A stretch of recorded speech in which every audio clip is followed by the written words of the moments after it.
कृषि उपज मंडी में संघर्ष समिति की ओर से आयोजित महापंचायत में आसपास के 50 गांवों के लोग शामिल हुए। विभिन्न संगठनों और राजनीतिक दलों जिनमें कांग्रेस, माकपा और भाजपा के नेता कर्मचारी भी मौजूद रहे ने मास्टर प्लान 2041 का विरोध किया। महापंचायत में घोषणा की गई कि 16 अगस्त को सीकर पूरी तरह से बंद रहेगा और जब तक सरकार मास्टर प्लान को निरस्त नहीं करती आंदोलन जारी रहेगा। डोटासरा का सरकार पर हमला। पीसीसी चीफ गोविंद सिंह डोटासरा ने कहा कि सरकार ये कहकर बच नहीं सकती कि मास्टर प्लान कांग्रेस शासन में बना था। आप सत्ता में हैं, अब तक क्या कर रहे थे? उन्होंने दोहराया कि भाजपा उनके खिलाफ लगाए गए किसी भी आरोप को साबित नहीं कर पाई और यदि एक भी आरोप साबित हुआ तो वो राजनीति छोड़ देंगे। डोटासरा ने कहा कि मास्टर प्लान के खिलाफ ये लड़ाई सबको मिलकर लड़नी होगी और सरकार को झुकना ही पड़ेगा। इसके लिए कानूनी लड़ाई भी जारी है। विकास नहीं विनाश है प्लान। सांसद अमराराम ने मास्टर प्लान को सीकर के विकास नहीं बल्कि विनाश का प्लान बताते हुए आरोप लगाया कि सरकार गरीब किसानों की जमीन हड़पना चाहती है। मंच से सभी नेताओं ने संकल्प लिया कि मास्टर प्लान को किसी भी सूरत में लागू नहीं होने दिया जाएगा। इस मौके पर विधायक राजेंद्र पारेख, कांग्रेस जिला अध्यक्ष सुनीता गठाला, माकपा के पूर्व विधायक पेमाराम, भाजपा से उप जिला प्रमुख ताराचंद धायल समेत कई नेता और कार्यकर्ता मौजूद रहे। आज सीकर के कृषि उपज मंडी प्रांगण में जो सीकर का मास्टर प्लान बनाया गया है 2041 तक का, उसके विरोध में अपने मन की पीड़ा का इजहार करने के लिए जिन जिन लोगों की जमीन मास्टर प्लान में किसी भी उपयोग उन्होंने जो चिन्हित की है उसका विरोध करने के लिए और अपने मन की पीड़ा का भाव प्रदर्शित करने के लिए सीकर मंडी प्रांगण में आज उपस्थित हुए।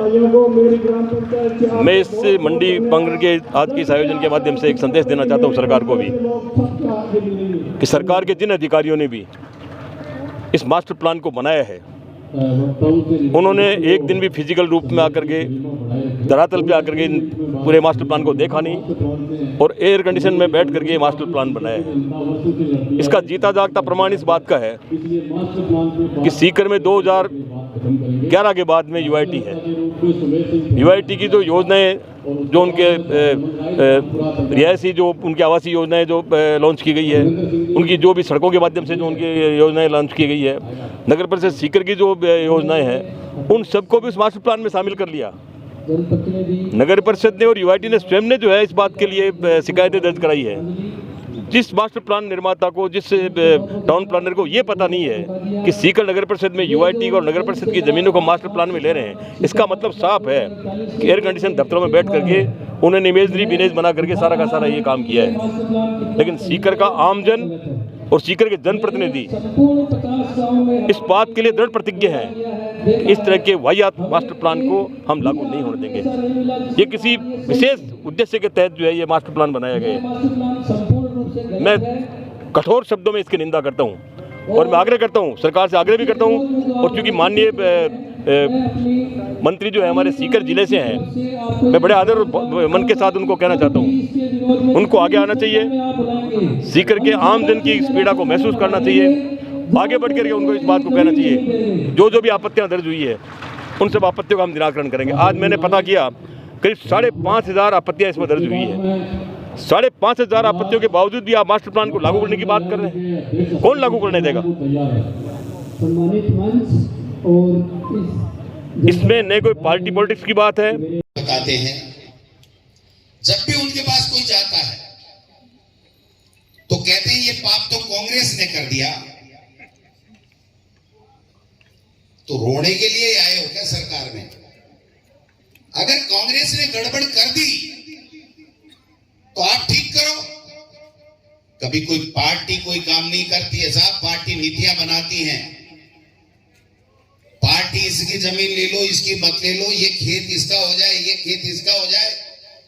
सबसे बड़ी गड़बड़ तब होती है जब कोई भूमाफिया किसी मास्टर प्लान के नाम से वो जमीन ले लेता, सरकार से मिलकर के अपने प्रभाव का इस्तेमाल करा के मास्टर प्लान से छुड़वा करके और दुगुने दामों में बेच देता और किसान के साथ में लूट करता है।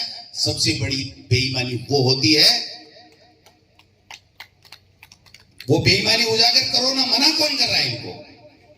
मुझे आज आना ही था, क्योंकि मैं एक किसान का बेटा, एक मास्टर का बेटा, मेरे पे तो बहुत आरोप लगे हैं भाई, कोई छोटे मोटे नहीं लगे। बेटे को नौकरी दिला दी, बहू को नौकरी दिला दी, पेपर लीक कर लिए, ईडी भी आई, इनकम टैक्स भी आया। क्या पूछ उपाड़ लिया गोविंद डोटासरा का? क्या कर लिया? मैं फिर कहना चाहता हूं, चाहे पेपर माफिया हो, चाहे कोई दूसरे माफिया हो, जिसने बेईमानी की है, अगर तुम्हारा गुरुपीर सच्चा है, तुम में दम है, तुम में ताकत है, तो उसको सलाखों के पीछे करो। मैं राजेंद्र पारीक, अमराराम, गोविंद डोटासरा सब आपके साथ हूं। बहुत आसान है, आसान बात लगाना, ये खेत क्यों नहीं आ गया, ये खेत क्यों आ गया। मैं आपसे एक रिक्वेस्ट करना चाहता हूं, अगर इस लड़ाई में उलझोगे तो उनको मौका मिल जाएगा। इसलिए मेरा तो आपसे यही आग्रह है कि हमको ये कहना चाहिए, ये सीकर को संभाग दे नहीं पाएंगे। जब सीकर को संभाग नहीं, 2031 का मास्टर प्लान हमारे यहां लागू है, तो फिर 2041 का मास्टर प्लान क्यों होना चाहिए, ये सवाल होना चाहिए। अगर ये लड़ाई आप और हम लड़ेंगे। सभी दर्शकों को नमस्कार, आदाब। आप देख रहे हैं जनमानस शेखावाटी न्यूज।